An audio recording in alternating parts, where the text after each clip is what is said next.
দলকেইটাৰ নাম বাৰু নলওঁ, জিকা দল হৰা দল হিচাপে কাহিনীটো কওঁ।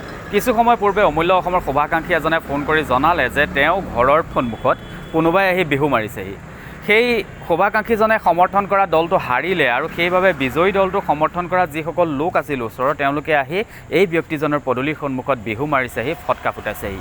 জিকা দল হৰা দল বুলি একো নাই, ওপৰত সকলো সনাবেদিকা। এই সৰু কথাটোকে আমি তৃণমূল পৰ্যায়ৰ কৰ্মীসকলে বুজি নাপাওঁ আৰু নুবুজি আমি ইজনে আনজনৰ সৈতে শত্ৰুতা বঢ়াই লওঁ।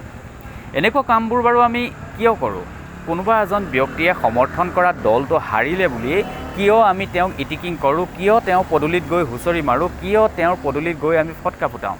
কাইলৈ যদি আপোনাৰ বা মোৰ এটা এক্সিডেণ্ট হয়, তেনেহ'লে সেই লোকসভাৰ সদস্যজনে আহি আমাক তুলি নধৰেহি, সেই ওচৰৰ ব্যক্তিজনে আমাক মেডিকেললৈ নিব লাগিব। কাইলৈ যদি আপোনাৰ বা মোৰ ঘৰত জুই লাগে, তেনেহ'লে সেই লোকসভাৰ সদস্যজনে আহি পানী এবাল্টি নাঢালেহি, সেই ওচৰৰ লোকজনৰ পৰাই আমি সহায় ল'ব লাগিব।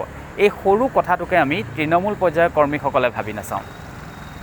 সকলো লোকৰে ৰাজনৈতিক মতাদৰ্শ বেলেগ বেলেগ। আপুনি যিটো দলক ভাল পাইছে, সেই দলটোৰ ৰাজনৈতিক মতাদৰ্শ মোৰ সৈতে নিমিলিব পাৰে, মই ভাল নাপাব পাৰোঁ। আৰু নিৰ্বাচনত হৰা জিকা আছেই, সেই বুলিয়েই হৰা দলটোৰ পদূলিত গৈ জিকা দলৰ লোকসকলে আনন্দ উল্লাস কৰাটো কেনেকুৱা ধৰণৰ এটা মানসিকতা? এটা কথা কি জানে, এই যে ডাঙৰ ডাঙৰ ৰাজনৈতিক নেতাসকল আছে, তেওঁলোক কিন্তু সেই নিউজ চেনেলৰ মাইক্ৰফোনটোৰ সন্মুখতহে ইজনে আনজনৰ শত্ৰুতাৰ ভাৱ আছে। আপুনি যদি লক্ষ্য কৰে দেখিব, তেওঁলোকে ইজনে আনজনৰ ঈদ খাবলৈ যাব, ইজনে আনজনৰ বিহুত আহিব, ঘৰৰ ভিতৰত খুব ধুনীয়াকৈ হাঁহি মাতি তেওঁলোকে কথা পাতি থাকিব আৰু বাহিৰলৈ ওলাই আহি যেতিয়া মাইক্ৰফোনটো দেখিব, ইজনে আনজনক গালি পাৰিবলৈ আৰম্ভ কৰি দিব। তেওঁলোকৰ সেই অভিনয়সমূহ এই তৃণমূল পৰ্যায়ৰ কৰ্মীসকলে সঁচা বুলি ভাবি তৃণমূল পৰ্যায়তো এটা দলৰ কৰ্মীসকলে অন্য দলৰ কৰ্মীসকলক শত্ৰু বুলি ভাবিবলৈ আৰম্ভ কৰি দিয়ে। চৰকাৰ গঠন হ'ব দিল্লীত, কিন্তু কাজিয়া কৰি মৰিছোঁ আমি ঔগুৰিত।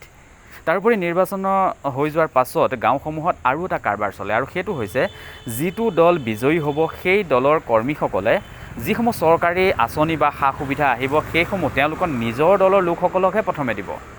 বিৰোধী দলৰ লোকসকলৰ যদি যোগ্যতা থাকেও, তেতিয়াও কিন্তু তেওঁলোকক প্ৰথম অৱস্থাত নিদিয়ে। তেওঁলোকে ভাবি নাচায় যে এই চৰকাৰী আঁচনিৰ যিসমূহ ধন বা যি পুঁজিৰ পৰা চৰকাৰী আঁচনিসমূহ দিয়া হৈছে, সেয়া কোনো এটা দলৰ কোনো এজন ৰাজনৈতিক নেতাই নিজৰ ব্যক্তিগত পুঁজিৰ পৰা নিদিয়ে। সেইসমূহ হৈছে জনসাধাৰণৰ কৰ কাটলৰ পৰা সংগৃহীত যি ৰাজহ, সেই ৰাজহৰ পৰাহে এই সুবিধাসমূহ দিয়ে। সেই কথাটো কিন্তু তেওঁলোকে বুজি নাপায়। এই কথাবোৰ সকলোৱে জানে, কিন্তু কোনেও নাপাতে, কোনেও নাভাবে। আজি আমি পাতিলোঁ, আহক এতিয়া আমি ভাবোঁ। ৰাজনৈতিক নীতি আদৰ্শসমূহ আমি ব্যক্তিগত শত্ৰুতালৈ নিনি সকলোৱে শান্তিৰে আমি জীয়াই থাকোঁ।